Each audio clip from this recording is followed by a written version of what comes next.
Hello, thank you for giving me this opportunity. I will introduce myself and I will give you a sample lecture today. My name is Ahmet Türkmen and my students like to call me Turk and I love this nickname. I am affiliated with University of Wisconsin Stout Engineering and Technology Department.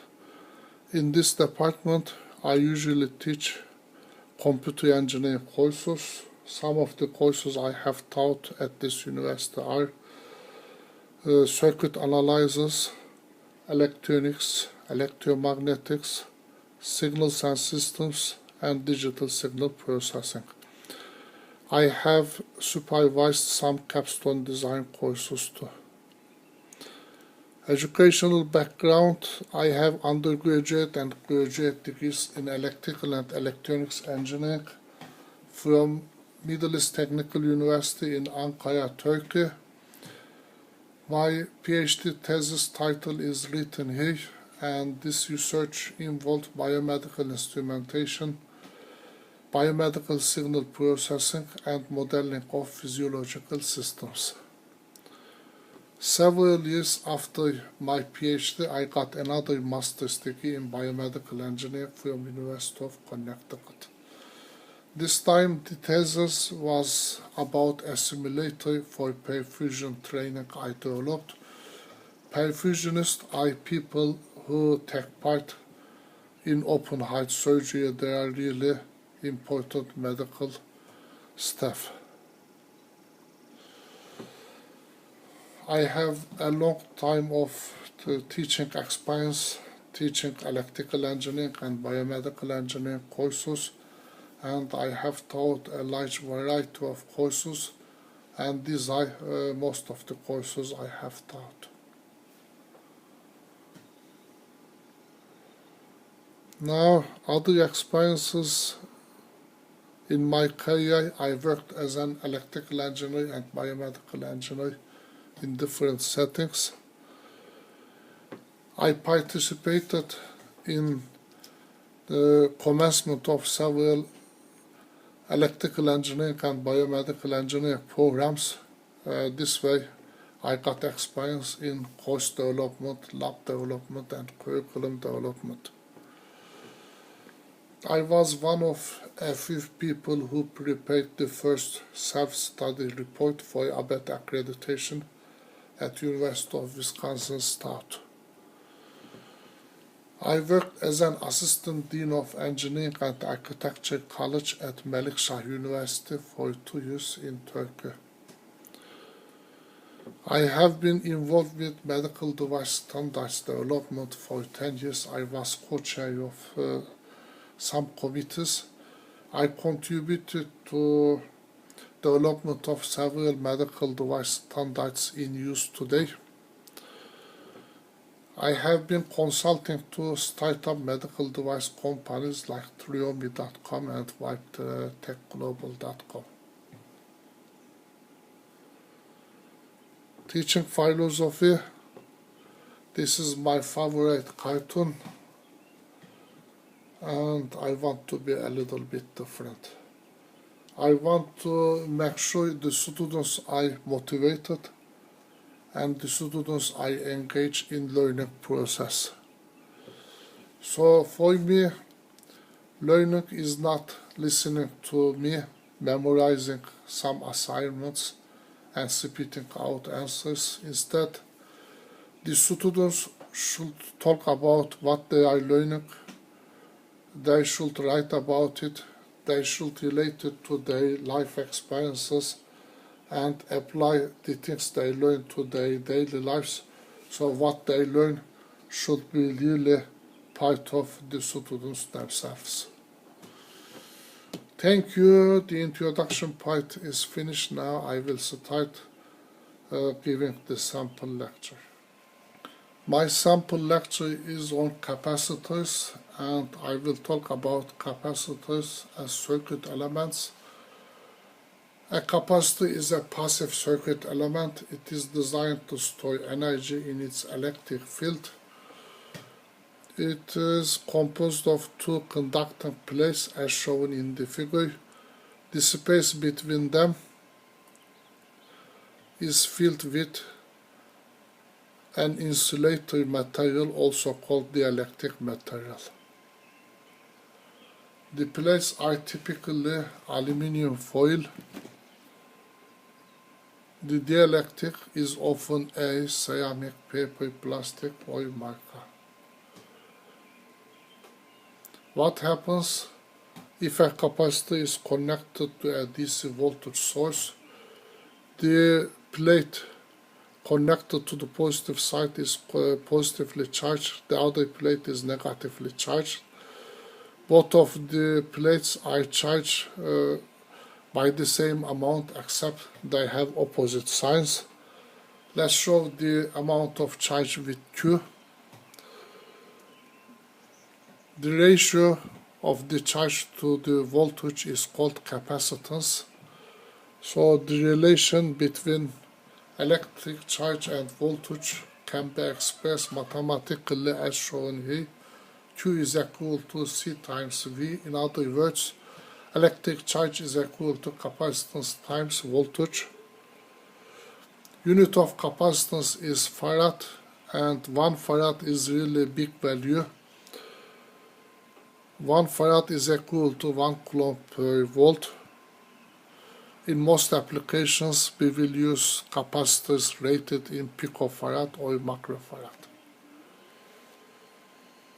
Now let's do two examples related to this occasion, Q equals CV.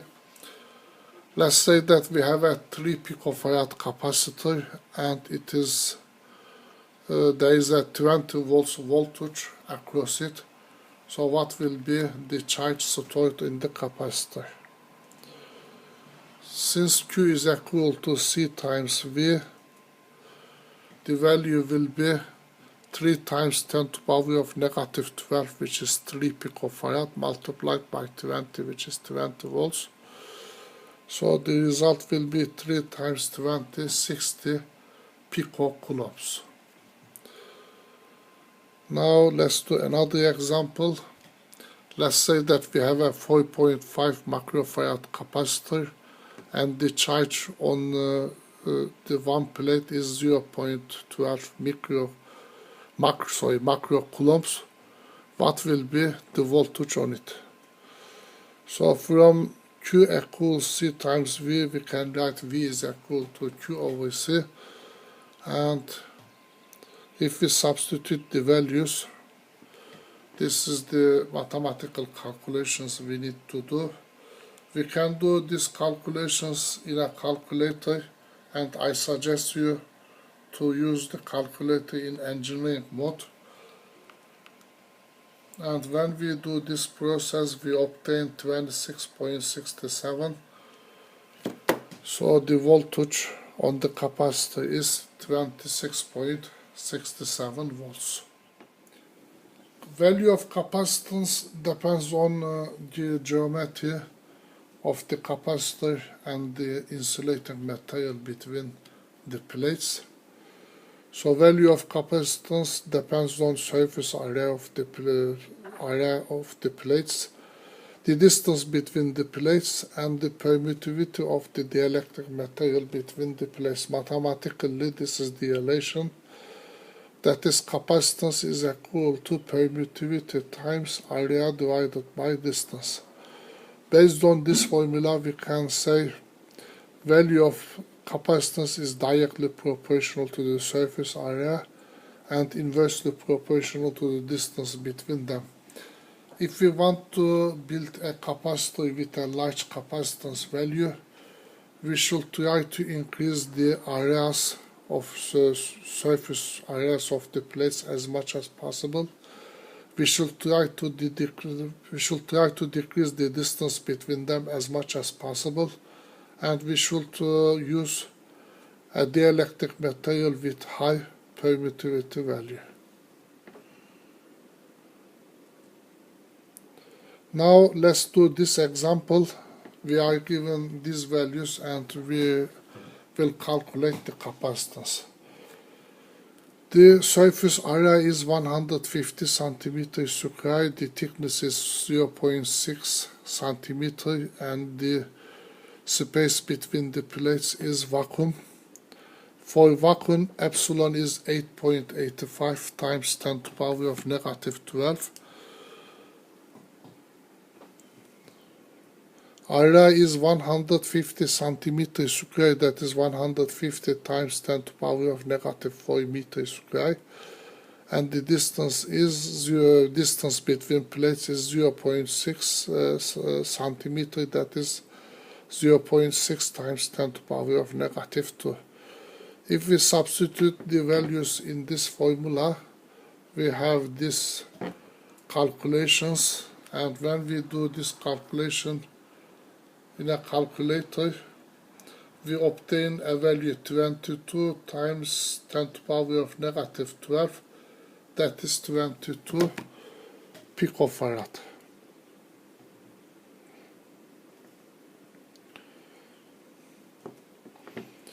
Let's talk about applications for capacitors.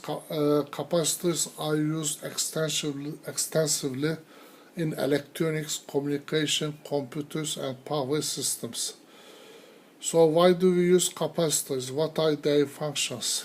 They can be used to block DC, to pass AC, to obtain a phase shift.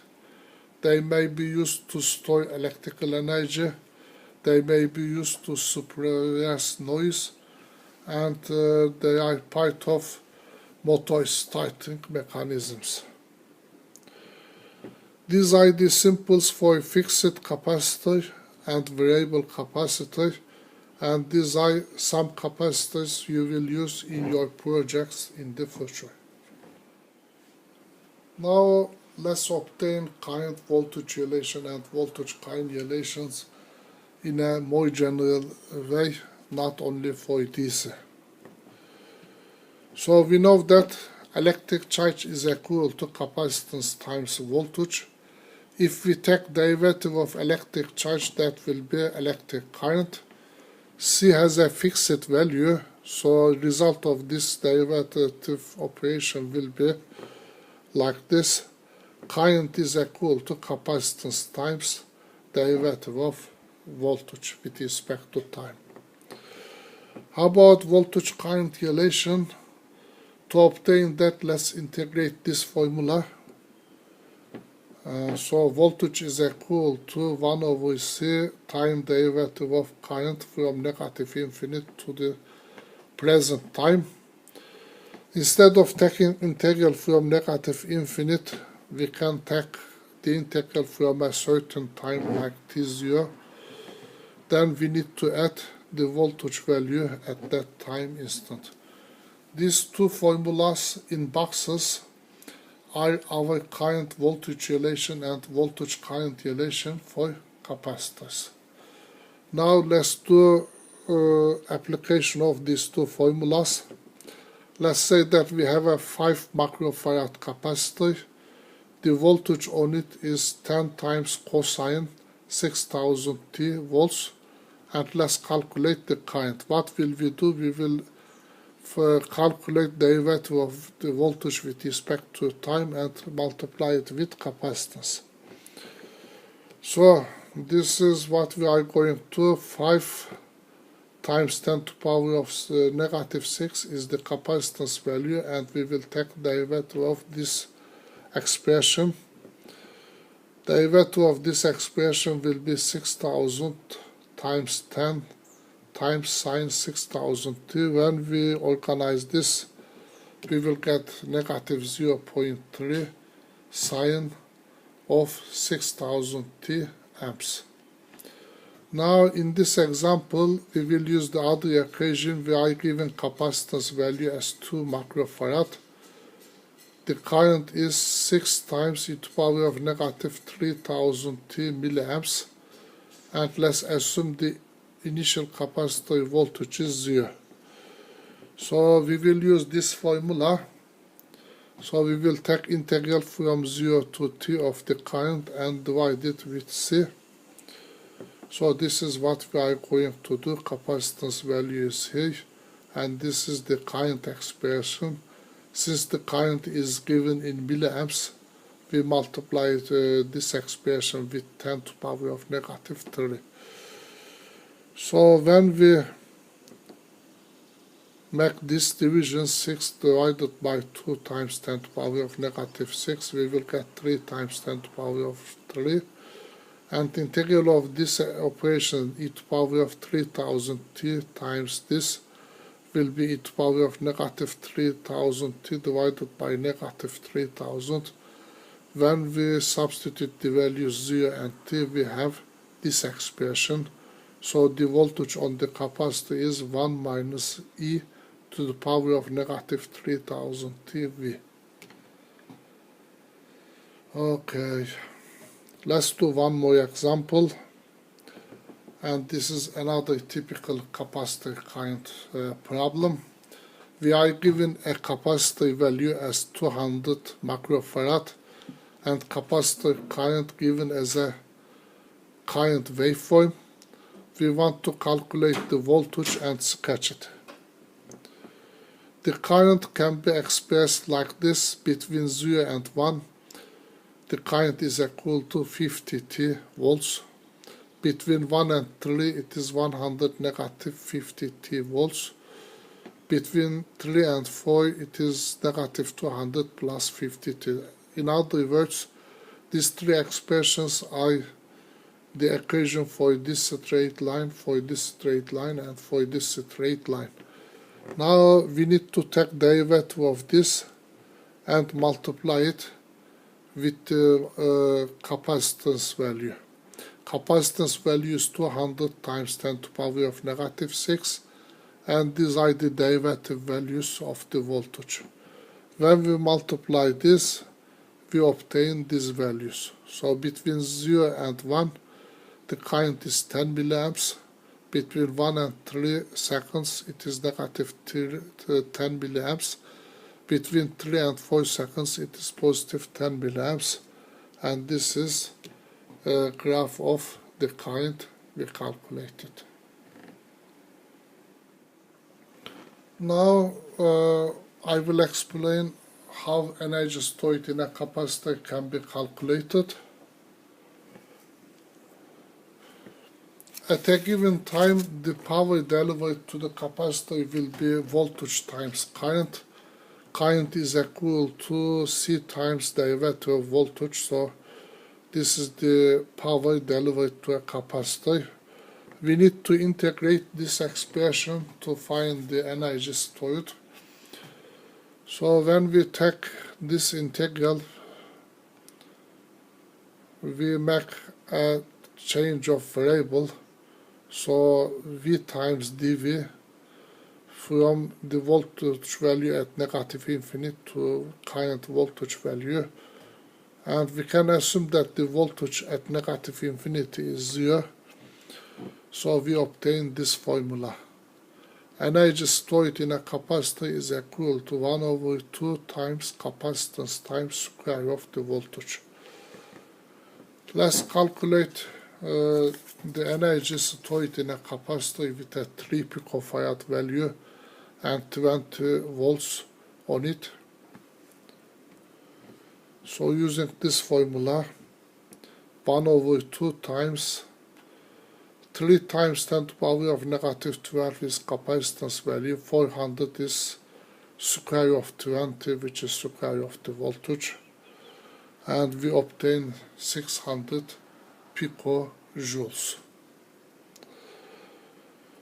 Now these are summary of things we covered today. Next time we will talk about series and parallel connected capacitors, inductors. Meanwhile, please review these questions and attempt to solve these problems. See you next time.